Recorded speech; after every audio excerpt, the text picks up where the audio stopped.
우리 하나님의 말씀을 다 같이 읽겠습니다. 에스더서 4장 7절에서 17절까지. 7절. 모르드게가 자기가 당한 모든 일과 하만이 유다인을 멸하라고 왕의 금고에 바치기로 한 은혜 정확한 액수를 하닥에게 말하고, 또 유다인을 친밀하라고 수산궁에서 내린 부분을 하닥에게 주어 에스더에게 보여 알게 하고, 또 그에게 부탁하여 왕에게 나가서 그 앞에서 자기 민족을 위하여 간절히 구하라 하니, 하닥이 돌아와 모르드게의 말을 에스더에게 알림해 에스더가 하닥에게 이르되, 너는 모르드게에게 전하기를 왕의 신하들과 왕의 각 지방 백성이 다 알거니와 남녀를 막론하고 부름을 받지 아니하고 안뜰에 들어가서 왕에게 나가면 오직 죽이는 법이요 왕이 그 자에게 금규를 내밀어야 살 것이라. 이제 내가 부엄을 입어 왕에게 나가지 못한 지가 이미 30일이라 하라 하니라. 그가 에스더의 말을 모르드게에게 전하매 모르드게가 그를 시켜 에스더에게 회답하되, 너는 왕궁에 있으니 모든 유다인 중에 홀로 목숨을 건지리라 생각하지 말라. 이때 내가 만일 잠잠하여 말이 없으면 유다인은 다른 데로 말미암아 노인과 구원을 얻으려니와 너와 내 아버지의 집은 멸망하리라.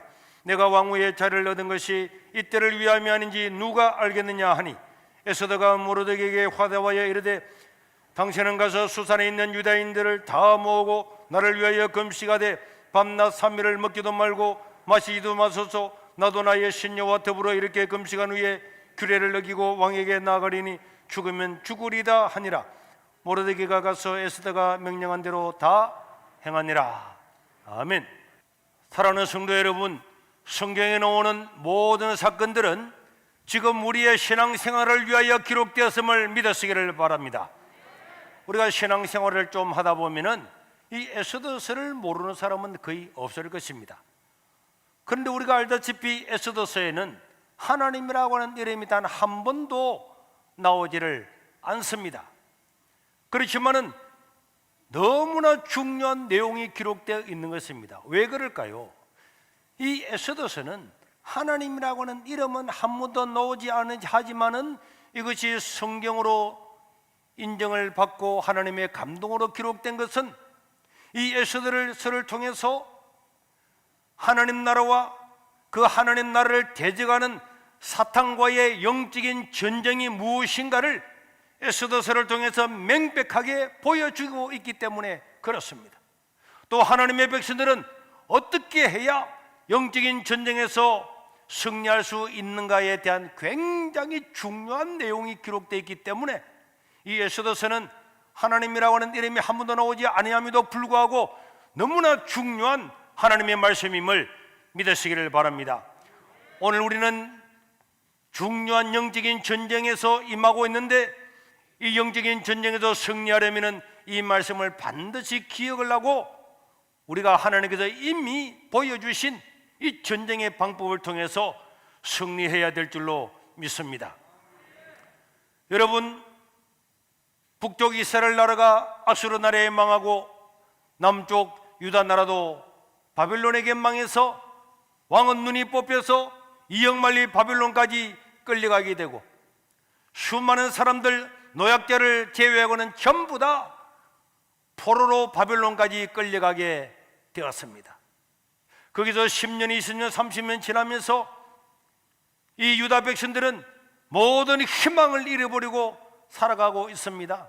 그러나 그때도 다니엘이나 또 예레미야의 예언을 기억했던 사람들, 에스겔 이런 사람들을 통해서 하나님께서 우리에게 그래도 희망을 주실 거야, 나라를 회복하게 해주실 거야, 언젠가는 메시아의 나라가 이 땅에 임하게 될 거야, 그런 걸 그래도 희망의 끈을 가지고 있는데, 사탄은 포로로 잡혀가 있는 이 유대인들을 다 죽여버리고 실을 말려버릴 계획을 세웠던 것입니다. 여러분, 사탄이 사용한 사람이 누굽니까? 3장 1절에 보면은 그 후에 아수에로 왕이 아각 사람, 어느 나라 사람요? 아각 사람 함므다다의 아들 하만의 지위를 높여 총리가 되었는데, 하만이라고 하는 이 페르시아의 총리를 통해서 그 총리를 충동질해서 유대인들, 포로로 잡혀와 있던 그 유대인들을 완전히 없애버리려고 생각을 한 겁니다. 여러분, 에베소서 6장 12절에 보면은 우리의 씨름은 혈과 육을 상대하는 것이 아니요 통치자들과 권세자들과 어둠의 세상 주관자들, 따라합시다. 통치자들과 권세자들과 하나님을 대적하는 주요한 수단 중에 하나가 통치자와 권세자들입니다. 그러니까 여러분, 바빌론 나라에 포로로 잡혀갔다가 또 바빌론은 페르시아에 망하고 페르시아 시아 밑에 있는 이 유대인들을 다 죽여버리고 시도 없이 말려버리려고 한 계획을 난 사람은 바로 통치자와 권세자인 거예요. 이 권세자들 중에서 악한 눈수마귀의 지도를 받은 사람이 하만이라고 하는 총리입니다. 이 사람은 아각 사람이라 그랬죠. 아각이 누굽니까? 이 바로 아말렉은 출애굽 이후 이스라엘의 숙적이었던 사람이었고, 하나님은 가나안 땅에 들어가면 아말렉 족속을 진멸하라고 이야기했음에도 불구하고 사울 왕은 아말렉을 다 치고 잡았지만은 왕을 살리고 다 그랬잖아요. 그래서 하나님은 사울을 버리고 다윗을 왕으로 세웠습니다. 그리고 다윗은 아말렉을 멸절했지만은 그 중에서도 살아남아서 피레시아까지 간 사람이 바로 이 하만이란 말이에요. 세월은 변하고 시대는 달라졌고 사람은 달라졌지만은 지금 페르시아에 포로로 잡혀가 있는 이 유대인들을 멸절시키려고 한 사람은 바로 이 아말렉의 후예인 아각 사람 하만입니다. 우리가 여기서 알고 수 있는 것은 하나님 나라의 영적인 전쟁은 시대가 변해도 사람이 달라져도 주님 오실 때까지 계속 된다는 사실을 우리는 잊어서는 안 될 줄로 믿습니다. 피레시아의 말단 공무원 중에서 모르드게라고 하는 사람이 있었는데, 이 사람은 왕궁에 들어가는 문지기 그런 직책을 맡았어요. 그런데 이 하만이 총리가 되고 난 다음에 얼마나 교만해져서 자기를 신처럼 대우하고 절을 하라고 하는데도 불구하고 이 모르드게라고 하는 사람은 나는 하나님 한 분 외에는 누구도 인정하지 않는다 하면서 절하지 않았어요. 2장에서 2절에서 4절에 보니까 이런 말씀이 나옵니다. 대궐문에 있는 왕의 모든 신하들이 다 왕의 명령을 내려서요, 하만이 입국을 하게 되면은 꾸려서 다 절을 냈지만은 모르드게는 꿇지도 아니하고 절을 하지도 않았어요.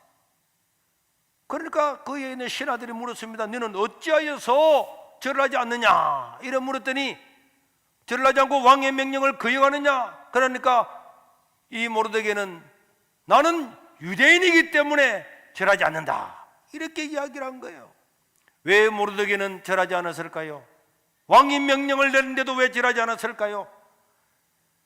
이 하만이 신처럼 주장을 하면서 무릎을 꿇고 절을 하는 신전의 신을 경배하듯이 하라고 하는 여기에 모르드게는 굴할 수가 없었기 때문에 나는 하나님을 믿는 유대인으로 살 수가 없다, 이렇게 했습니다. 그랬더니 하만이 하나님을 믿는 유대인이기 때문에 절하지 않는다고 나를 높여서 왕이 나한테 다 절하라고 했는데 저 한 놈이 안 한다고. 그래서 6절에 보면은 그들이 모르드게의 민족을 하만에게 알림으로 하만이 모르드게만 죽이는 것이 부족하다고 생각하고 아수에르의 그 나라 안에 있는 온 나라에 있는 유대인 곧 모르드게의 민족 전부 다를 멸절하려고 생각을 한 것입니다. 이게 영적인 전쟁이에요. 마귀는 자기를 섬기라, 현한 만국을 줄게 말할 때 믿음의 사람은 절대 그럴 수가 없다 할 때 그 사람을 죽이라고 이렇게 하는 겁니다. 그 사람뿐만 아니라 그 주변에 있는 모든 민족을 다 멸절하라.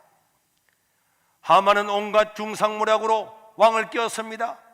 왕이 좋아하는 것 따주고 왕에게 금은을 다 바치고 난 다음에 유다인을 몰살시키는 명령을 왕한테 받아내었어요.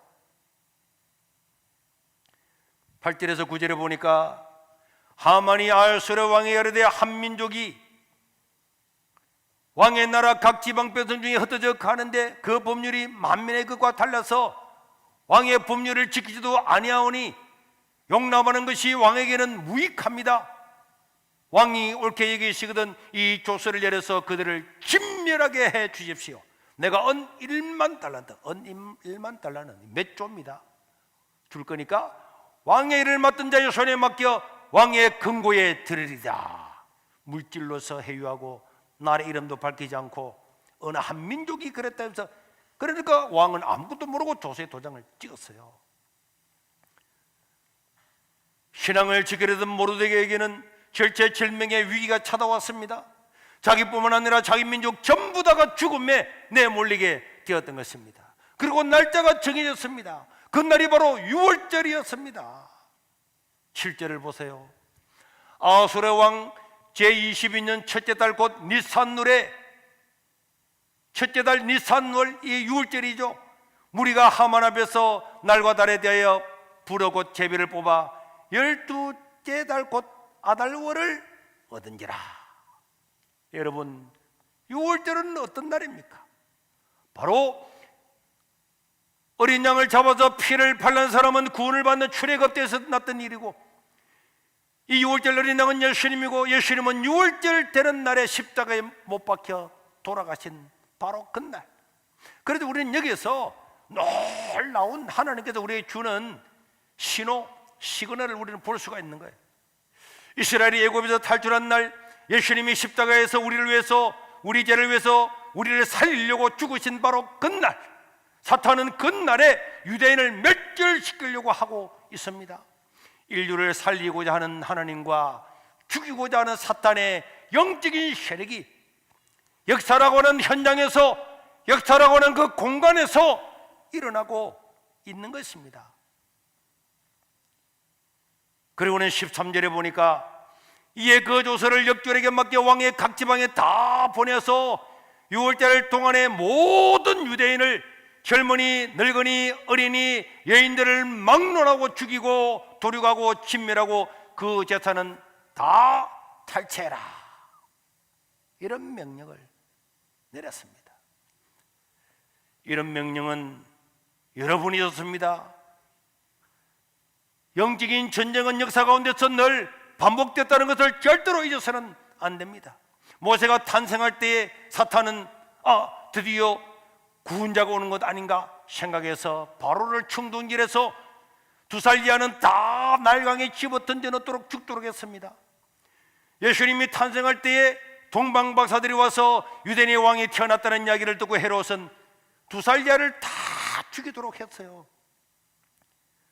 그리고 포로로 잡혀가고 있는 그 비참한 유대인들조차도 이 하만은 다 죽이려고 그랬습니다. 2차 세계대전 때 히틀러도 마찬가지입니다. 오늘 이 나라 대한민국에 살아가고 있는 저와 여러분들도 이 주사파 정권이 교회를 멸절시키려고 하고 있는 영적인 전쟁 안에 우리가 있다는 것을 기억해야 될 줄로 믿습니다. 우연하게 일어난 것이 아닙니다. 이런 영적인 전쟁 가운데서 어떻게 우리가 승리할까요?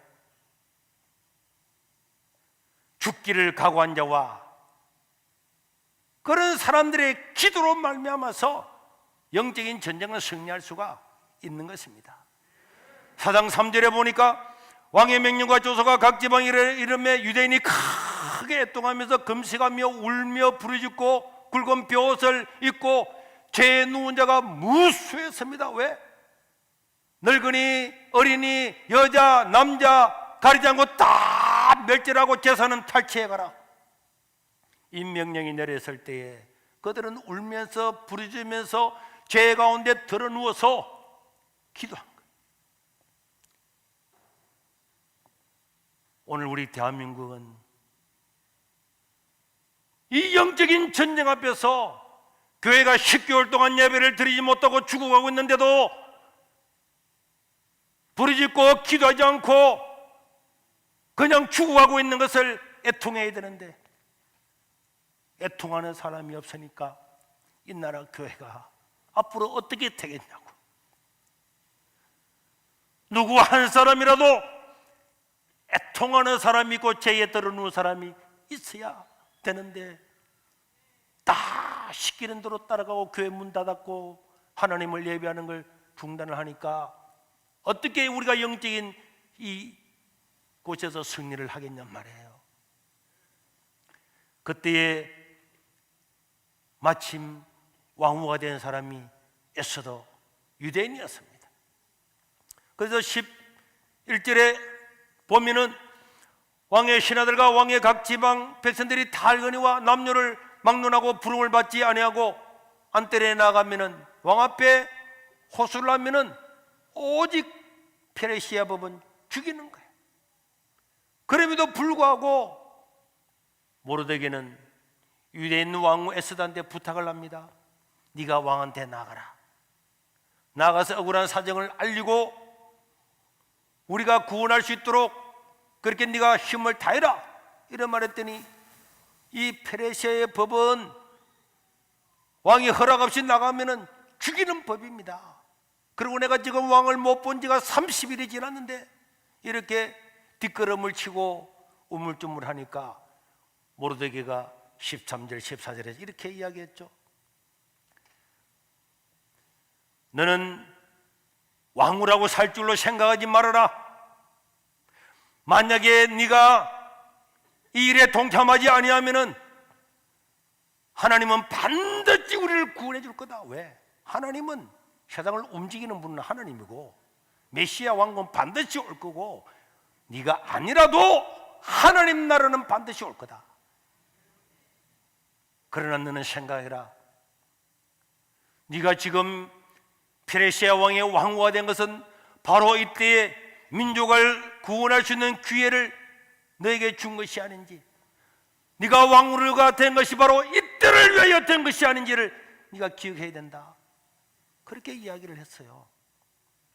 그 이야기를 들었던 에스더가 기도하면서 결단을 하면서 16절에 보니까 오늘 우리 읽었던 말씀이죠. 자기 종을 보내면서 당신은 가서 수산에 있는 유대인들을 다 모으고 나를 위하여 금시가 돼 밤낮 3일을 먹지도 말고 마시지도 말고 나도 나의 신녀와 더불어 이렇게 금시간 후에 페르시아 왕의 규례를 어기고 왕에게 나아가다가 죽으면 죽을 것입니다. 굳게 기도하고 결심을 하죠. 누군가가 죽기로 결심을 하고 기도하면은 세상은 달라지는 줄로 믿으시기를 바랍니다. 그래서 살고자 하면은 죽을 것이고 죽고자 하면은 살게 될 줄로 믿습니다. 그러면서 왕은 금식하고 에스더는 금식하고 왕 앞에 나가는데요, 에스더서 1장에서부터 보면은 원래 에스더 앞에 왕후의 이야기가 나오잖아요.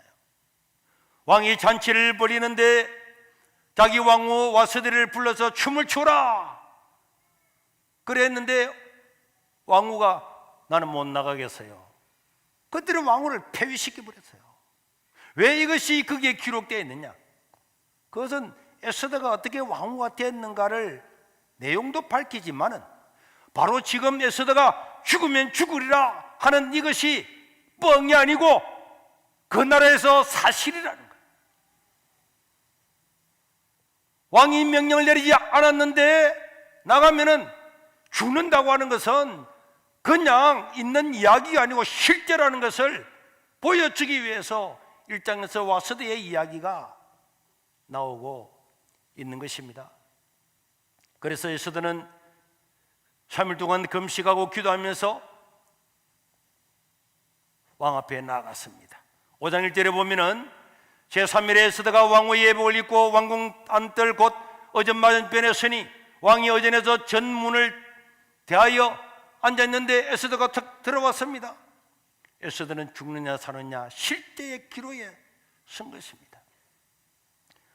그런데 부르지도 않았는데 들어왔기 때문에 왕이 가만히 있으면 그냥 보초들이 들어와서 경비병들이 그냥 사서 죽여버리는 거예요. 왕이 나와서 금으로 만든 지휘봉을 내밀어야만이 살 수가 있는데 에스더가 얼마나 긴장했겠습니까?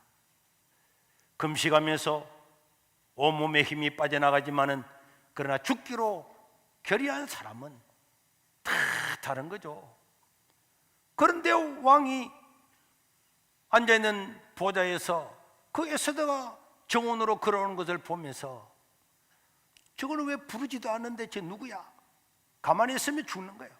근데 왕이 자기도 모르게 일어나서 왕이 귀를 내밀었습니다. 내밀고 난 다음에 왕이 어떤 마음의 변화가 있는지는 모르지만은 그 에스더를 보는 순간에 왕후야, 아니 그대가 어떻게 왔느냐? 그대의 소원이 있으니까 왔겠지. 소원이 뭐냐? 만약에 너의 소원이 무엇이든지 나라의 반을 달라고 한데도 내가 주겠노라. 이렇게 이야기를 했습니다. 그랬더니 에스더가 왕이여, 주의 소원은 제가 베푼 잔치에 왕이 참여해 주는 것입니다. 잔치에 가는 그것이 소원이야. 왕이여, 혼자 오지 마시고 왕이 그렇게 인정한 함만 총리도 같이 오게 하소서. 오늘 저녁에 오십시오. 이미 우리 집에 다 준비되어 있습니다. 바로 오시라고. 그랬더니 하만을 급히 불러서 잔치에 참여했어요. 그래 우리 바로 왔는데 네 소원이 뭐냐? 뭐길래 네가 지금 이렇게 하느냐? 내가 나라의 절반을 줄게. 페르시아 왕은 벌써 통이 커요. 원하면 나라의 절반도 준다는 거야. 그러니까 이 에스더가 왕이여, 나의 소청, 나의 소원은 내일 밤에 잔치를 또 베풀 테니까 그때 이야기. 지금 이야기하니까 아닙니다. 내일. 이게요, 에스더는 믿음만 있는 것도 아니고 지혜도 있는 거야. 내일 오라고 또 오늘 드시고 내일 또 하만하고 같이 오시길 바랍니다. 그래 잔치를 다 했습니다. 그리고 그날 잔치를 마쳤어요. 내일 만나기로 하고. 그날 총리 하만은 너무 기분이 좋았어요. 이 왕후가 왕 말고는 자기 혼자만 불러서 잔치를 베풀었으니까 얼마나. 그래서 하만은 집으로 그날 돌아가서 다 자랑을 했습니다. 그런데 딱 하나 보기 싫은 놈이 있었어요. 그 놈이 누굽니까? 모르드게입니다. 그 기분 좋게 왕궁에 나가는데 또 모르드게 절도 안 하는 거예요. 그래서 내가 저놈을 죽여버리겠다. 집에 갔던 모르드게가 아니야. 이런 거는 시간을 끌면 안 돼. 집에 갔던 모르드게가 사람들을 불러놓고 전부 다 자기 자랑을 따고 난 다음에 이미 밤이 9시 정도가 더 넘었는데도 다시 왕궁으로 들어갔습니다. 왕한테 가서 가지고 유대인들을 다 죽이고, 그리고 심지어 유대인들 뿐만 아니라 유대인들을 죽이기 전에 저 눈에 보기 싫은 모르드게부터 먼저 죽여버리려고. 그래서 종들을 불러서 이야기했어요. 23m 높이가 되는 장대를 높이 세우라. 그렇게 지시를 해놓고 난 다음에 내가 오늘 왕의 허락을 받아서 내일이면은 저 모르드게부터 먼저 죽이고 유대인들을 다 죽일 거야. 그래서 그 밤에 왕을 찾아갔어요. 왕을 다 찾아가는 거야. 모르드게, 너는 내일이면 죽어. 그러고 들어가는데 하만은 왕궁을 향해서 들어가고 있는데 왕이 그날 저녁에 잔치에 참여하고 오고 난 다음에 잠이 안 오는 거예요. 하나님은 기도하고 부르짖는 자의 기도에 반드시 개입하시는 줄로 믿으시길 바랍니다. 우리가 보이는 우연은 절대로 우연 없습니다. 전 세계적으로 코로나가 왔다. 우연, 택도 없는 소리. 다 하나님의 역사와 하나님의 손이 아니면 일어날 수가 없는 거죠. 그래서 왕이 잠이 안 오는 거예요. 잠이 안 오면 뭐 다른 만화책을 보든지 일할 건데 6장 1절에 보니까 그날 밤에 왕이 잠이 오지 아니하므로 명령하여, 야, 우리나라 그 왕국의 그 역사 사관 적은 거 이렇게 있잖아. 조선 왕조 실록 같은 거, 그런 거 좀 가져와봐. 그래 하니까 어디 펼까요? 아무데나 읽어봐. 그래서 사관이 와서 아무 자기 역사를 가지고 또 폈는데, 아니 폈는데 2절에 보니까 그 읽는 그 속에 기록하기를 문을 지키던 사람 두넷이 빅다나와 데레스가 아수에르 왕 자기를 암살하려고 하는 업무를 모르드게가 고발하였던 내용이 또 펴진 거예요. 그걸 또 읽었습니다. 그때 그 놈들이 나를 죽이려고 그랬지. 그런데 그때 그 모르드게가 이걸 고발해서 내가 살게 됐는데, 그래 그 모르드게한테 상을 줬나? 이래 물었어요. 뭐 관직이라도 준 게 있느냐?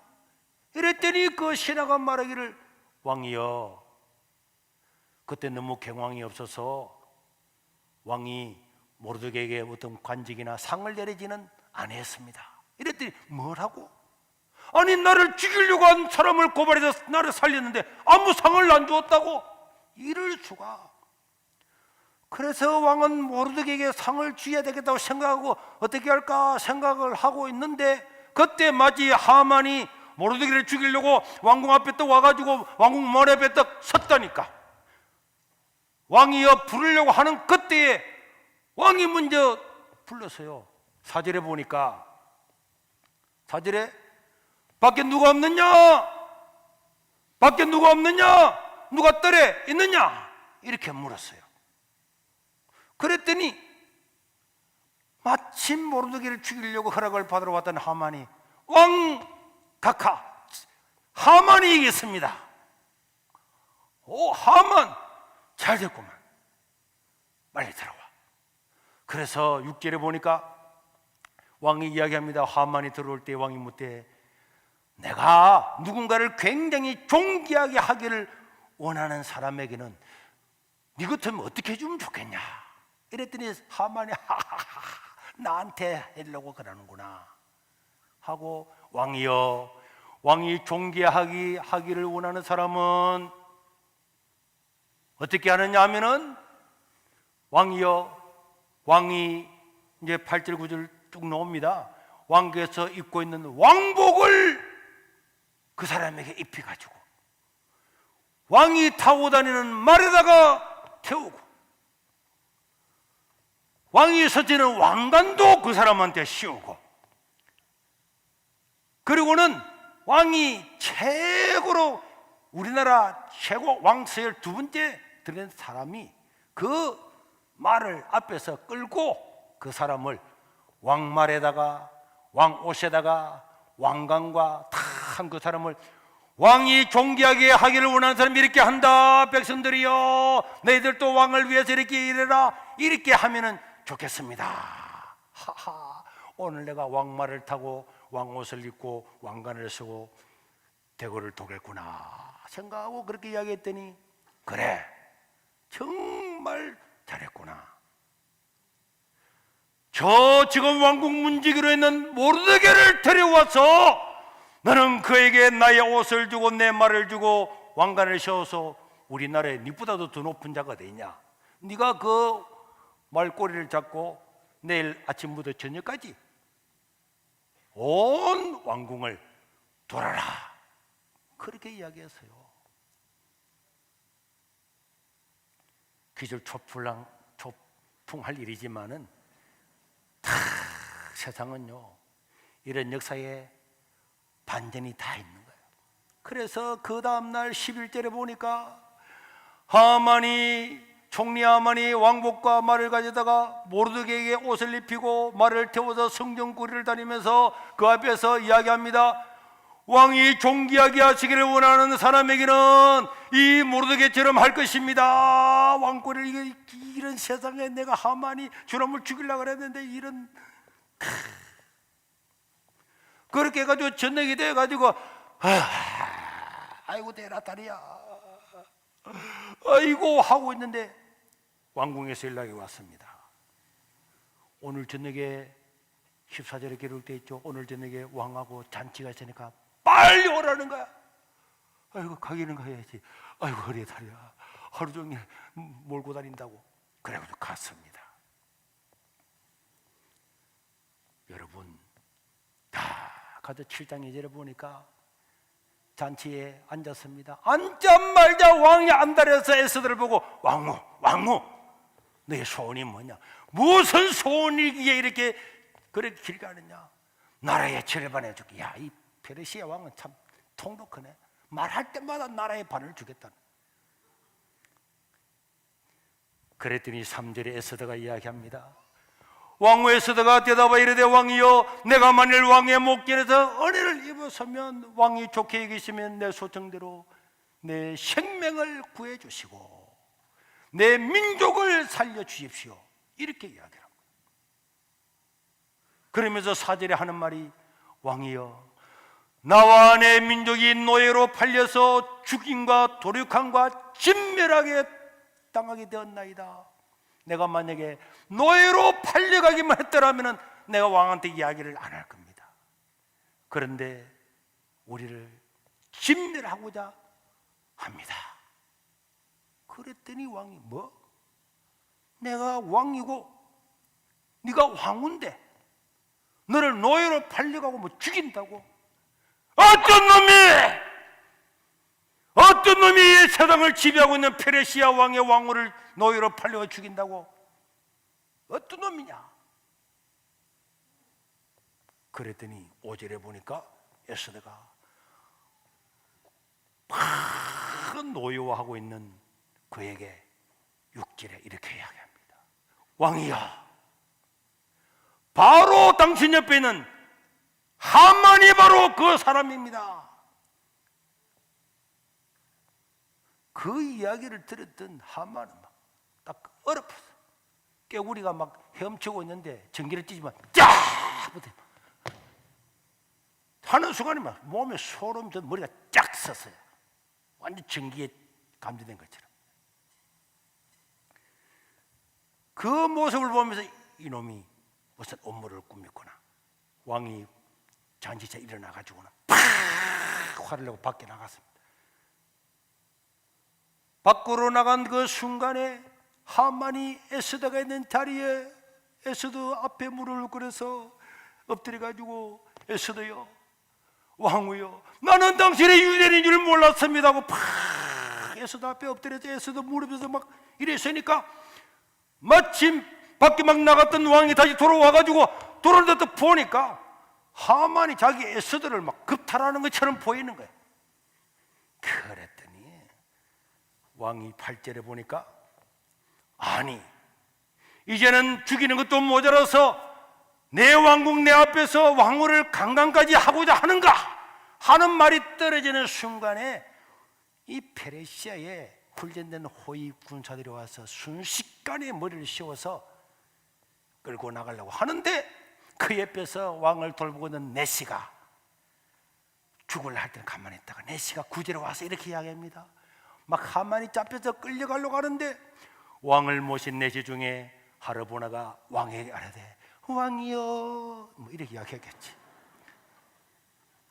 왕을 충성된 말로 고발해서 살렸던 모르드게를 저 높은 장대에 매달아 죽이고 하려고 하만이 높이가 59뼘 23m 되는 나무를 준비했는데 이제 그 나무가 하만의 집의 뜰에 서 있습니다. 뭐라고? 모르드게를 죽이려고 23m나 되는 높이 모든 성 사람들이 다 볼 수 있도록 거기서 모르드게를 죽이려고 장대를 세웠다고 그러합니다. 이랬더니 왕이 이 하만 놈을 여기서 죽이지 말고 자기 집에 모르드게 죽이려고 달려나왔던 장대에 매달아 죽여라. 이게 역사의 반전이에요. 하만은 다 자기의 계획이 이루어진 듯 보였지만은 결국은 숲으로 돌아갔습니다. 그리고 하만의 모든 소유는 에스더 것이 되고 모르드게는 최고의 권력과 존귀를 누리게 되었다고 8장 1절 2절에 기록을 하고 있습니다. 8장 1절에 보니까 그날 아수르 왕이 유다인의 대적 하만의 집을 왕후 에스더에게 주고 에스더가 모르드게는 자기에게 어떻게 관계되고 어떻게 자기를 어릴 때 키웠는가를 다 이야기해주고 왕한테 말했더니 하왕이 하만에서 거둔 반지, 하만이 총리의 그 반지를 빼어서 총리는 아니지만은 그래도 모르드게에게 탁 주면서 에스더가 모르드게에게 하만의 입을 다 관리하도록 하고, 그래서 유대인들이 살아남은, 이것이 불임절이라는 절기의 이야기. 그래서 이 에스더는 영적인 전쟁, 이 영적인 전쟁은 에덴 동산에서부터 출애굽기는 물론이고 헤롯 왕 때도 물론이고 역사를 이어가면서 2차 세계대전 나치 히틀러는 물론이고, 저는 그렇게 생각합니다.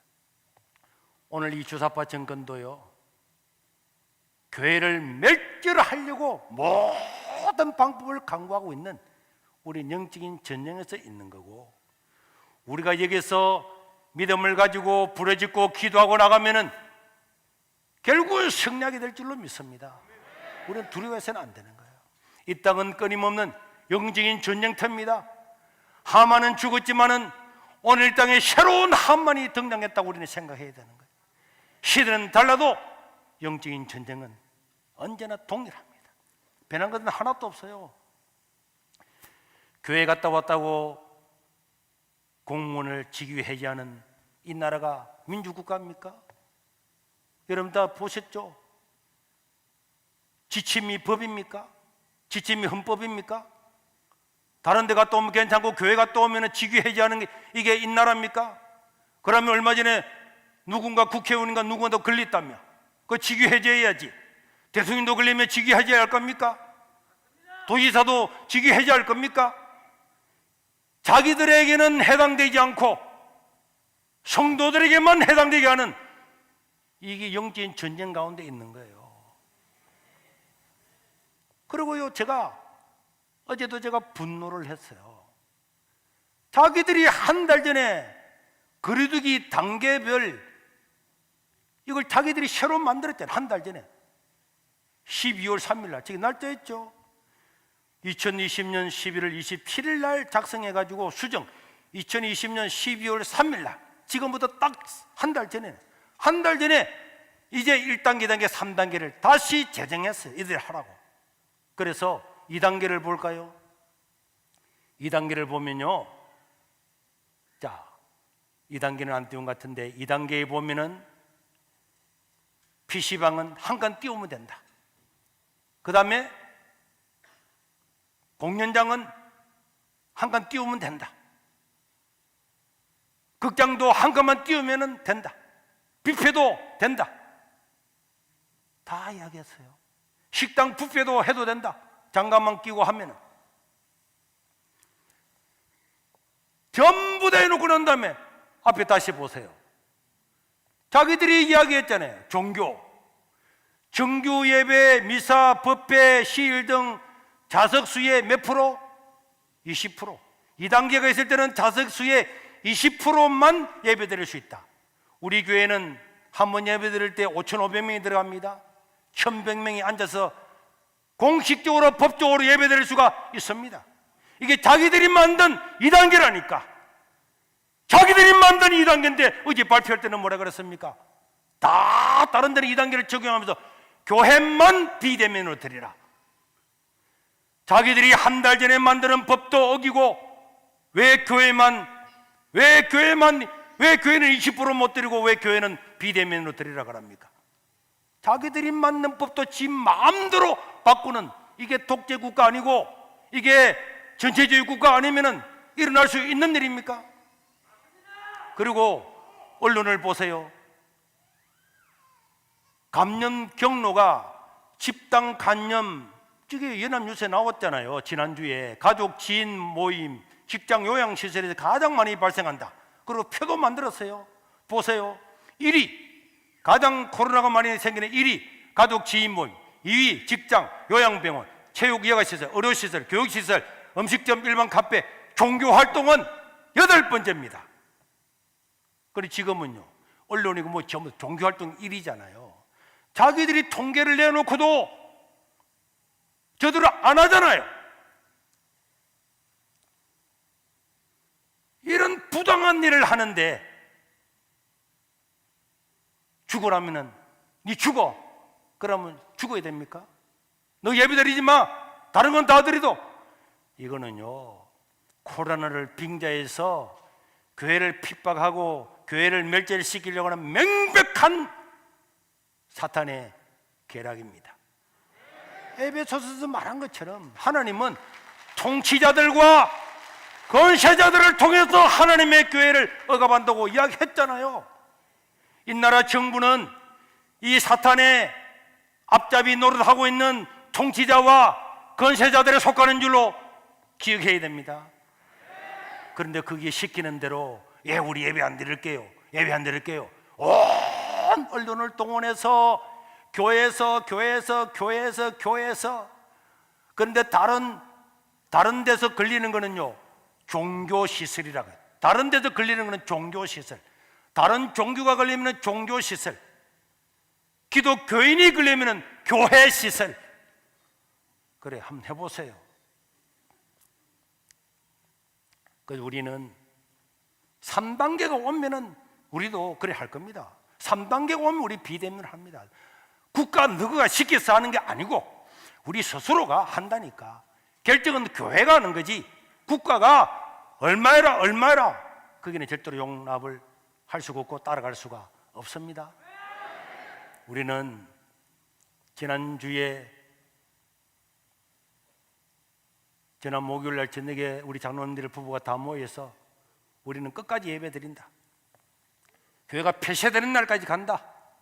폐쇄가 되면은 우리는 가처분 신청을 할 거다. 그걸 위해서 우리는 2주 동안의 비대면 카타콤 예배를 드렸어요. 훈련을 했습니다. 만약에 교회가 폐쇄되면 그렇게 할 거라고. 우리는 지금 소송을 2개를 하고 있는데 우리 황민호 집사님도 무료로 지금 변론을 하고 있고요. 그런데 이번에는 우리가 이기면은 한국교회 전체가 승리하고 예배의 자유를 얻기 때문에 최고의 대법관을 모셔서 우리가 변호사로 지금 선임을 했고, 그분은 교회가 오늘이라도 폐쇄가 되면 가처분 신청을 하려고 모든 행정 수리를 지금 다 지난주부터 들어갔습니다. 어떤 분들은 두려워하는 사람이 있습니다. 두려워하는 사람이 있으면은 예배당에 나오지 않아도 됩니다. 여러분들 집에 유튜브로 드려도 되고, 또 우리 세계로 교회 나는 그게 동조할 수 없다는 사람은 뭐 이런 말 저런 말 할 필요 없이 여러분들이 원하는 교회를 가십시오. 장로든 근사든 집사든. 여기 내가 못하겠다 하는 사람은 가시면 됩니다. 자유잖아요. 우리 교회에 오는 거는 자유지 막지 않습니다. 그러나 저는 우리 교회가 폐쇄가 되고 간판이 뜯기고 자기들이 십자가를 끌어내리겠다 하니까 한번 해보십시오. 누가 받는 법대로 한번 해봐라 이 말이야. 이 나라가 자유민주주의 국가인지 전체주의 국가인지 공산국가인지 너가 한번 시범으로 한번 보여봐라 이 말이에요.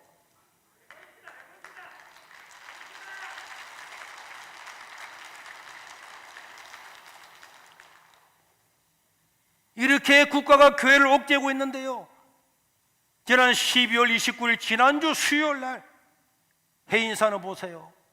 다 저렇게 해서 하고 있습니다. 누가 고발하는 거 봤습니까? 저리 다 하잖아. 해인사 고발했다는 소식 들어봤습니까? 아니지. 사실 저봐, 해인사의 12월 일정표야. 자기들은 우리 같으면 집회야. 다 하고 있다니까. 나는 저 해인사를 욕하려고 이 사진을 띄운 게 아닙니다. 나는 스님들이 더 존경스러워. 다 문 닫는 교회보다도 더 존경스럽잖아. 자기들은 자기들이 그 황당한 신을 섬긴다고 국가가 방역을 해라 안 해도 다 하잖아요. 하나님을 믿는 성도들이 여기 두려워해서 나의 생명을 구원해 준 주님 앞에 예배를 못 드린다. 저는 이런 생각이 들더라고요. 저는 제가 예수 믿을 때에 일제시대 순교자들의 책을 많이 읽었어요. 그때 내가 항상 이런 생각이 들었습니다. 나도 일제시대에 태어나야 되는데 그건 일제시대는 지나가 버렸잖아. 그리고 막 손양호 모사님의 사랑의 운자탄 이렇게 긁으면서 그럼 일제시대에 못 태어나도 6.25 때라도 태어나야 되는데 6.25 때도 지나갔다니까. 저는 기회는 지금밖에 없는 줄로 저는 그래 생각해요. 일제시대도 놓쳤고 6.25도 놓쳤고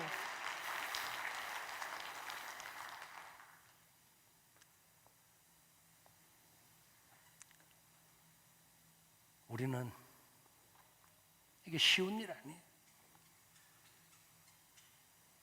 왜 통치자와 근세자들을 이런 사람들을 마귀가 사용할까요? 그들에게는 권력이라고 하는 무기가 있는 거예요. 그 앞에는 벌벌 떨기 때문에 그들을 마귀가 사용하는 우린 영적인 전쟁 앞에 있습니다. 새벽기도도 정상으로 다 지금 드리고 있지만은 여러분들 이때 에스더처럼 모르드게처럼 유대인들처럼 새벽기도 더 나와야 돼. 더 기도해야 될 줄로 믿습니다. 수요예배도 더 많이 오고. 그래서 오늘 고발하고 아까 공무원 온 거 봤죠? 지난주에 막 10명 왔더니 오늘은 이제 망을 보러 몇 명 왔더라고. 이제 보고서 올리겠지. 제가 예배 마치고 가면은 내 책상 앞에 자기들이 보고서 했던 걸 한 장 올려놓고 갑니다. 그다음 수요일날 또 오겠지. 주일 또 오겠지. 지금 말대로 하면요, 한 번 하면은 경고, 두 번 하면은 10일 폐쇄, 10일 폐쇄했는데도 예배 드리면은 바로 폐쇄입니다. 그런데도 또 예배 드린다. 간판 뜯고 십자가 끌어내리겠다고 자기들 감염법에 작년에 4번 바꾼 그 법에 명시를 했어요. 저는 꼭 그렇게 하기를 바랍니다. 그러면 우리는 소송에 들어갈 거예요. 미국에 있는 많은 교회들이 하루에 그렇게 많은 사람이 죽으면서도 소송을 해서 승리를 해서 예배 자유를 얻었잖아요. 이길지 질지는 모릅니다. 그러나 저는 양식이 있는 법관이라면은 방역수칙을 다 지키는데 교회만 이렇게 억압한다. 이거는 명백한 위법입니다. 자기들이야말로 범죄자들이고 직권남용이죠. 우리는 영적인 전쟁을 즐거움과 재미로 해야 돼. 훗날 내 인생에 많은 세월이 지나서 내 인생을 뒤돌아볼 때에 그때 정말 잘했다. 정말 잘했다.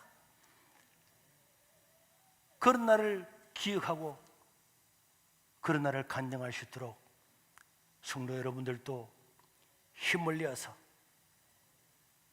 더 하나님을 찬양하고 예배하는데 집중할 수 있기를 주의 이름으로 축원합니다.